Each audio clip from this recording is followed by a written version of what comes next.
आतून दरवाजा बंद झाल्यानंतर त्यानंतर 2 मिनिटांनंतर भारतीय जनता पार्टीचे पदाधिकारी फॉर्म घेऊन येतात आणि आता आतून दरवाजा उघडा, बाहेरून पोलिसांना होतात. खरं तर ही सगळी गोष्ट म्हणजे डॉक्टर बाबासाहेब आंबेडकरांच्या घटनेचा अपमान आहे. एकीकडे देशात सांगायचं की आम्ही बाबासाहेबांच्या विचाराने काम करतो आणि आता अशा पद्धतीची सत्तेचा गैरवापर करून प्रशासनाला म्हणाल त्या पद्धतीनं नाचवण्याचं काम करायचं.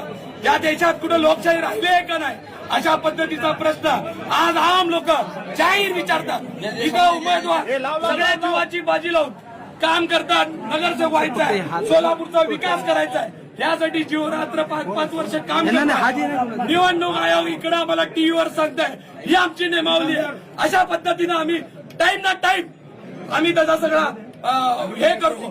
एवढ्या पद्धतीनं रेकॉर्डिंग चालू आहे, पोलिसांच्या पद्धतीनं रेकॉर्डिंग आहे, प्रशासनाकडनं रेकॉर्डिंग आहे.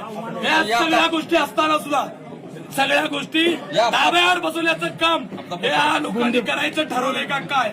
या सगळ्या गोष्टीचा फुटेज तुम्हाला माहित आहे, लाईव्ह चालू आहे. कशा पद्धतीनं पळत आलंय, पत्रकारांचा लाईव्ह चालू होता, कॅमेऱ्यात लाईव्ह चालू होता. पण हे सगळं चालू असताना सत्तेचा गैरवापर होत आहे, दबाव करतायत, सगळ्याला फोन लावण्याचं काम चालू आहे.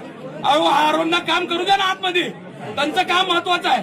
त्यांचं पारदर्शक पद्धतीनं त्या मॅडमनी सांगितलं होतं 3 नंतर मी कुणाचाच फॉर्म घेणार नाही. सगळ्यांना सांगितलं होतं, सगळ्या पक्षाच्या लोकांना.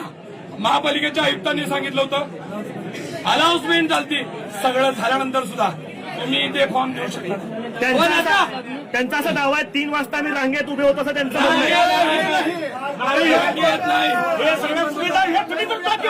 तुम्ही सगळे पत्र करता. सगळे पत्र अन्याय करू नका साहेब. ती 20 तारीख ते 30 तारीख तुम्ही का भरले नाही? आता 3 वाजून 10 मिनिटांत तुम्ही आत येता, सगळं बंद झाल्यानंतर तुम्ही फॉर्म देता. हे सर्व उमेदवार आहेत, लक्षात ठेवा. आमच्यावर ही वेळ तुम्ही दाखवलं असता का? 3 वाजता सगळ्याला बंद केलं. मग भारतीय जनता पार्टी सत्ता पण तुम्ही घेता का?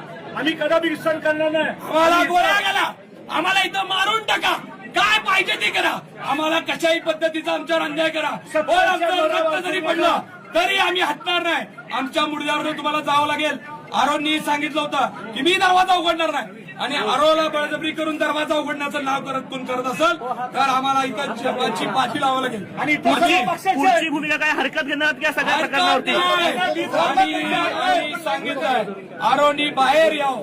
जी वस्तुस्थिती घडली आहे, जी इन कॅमेऱ्यात घडली आहे, जी सगळ्यांच्या डोळ्यात दिसत घडली आहे, ती वस्तुस्थिती सांगावी. मला विश्वास आहे आज प्रशासन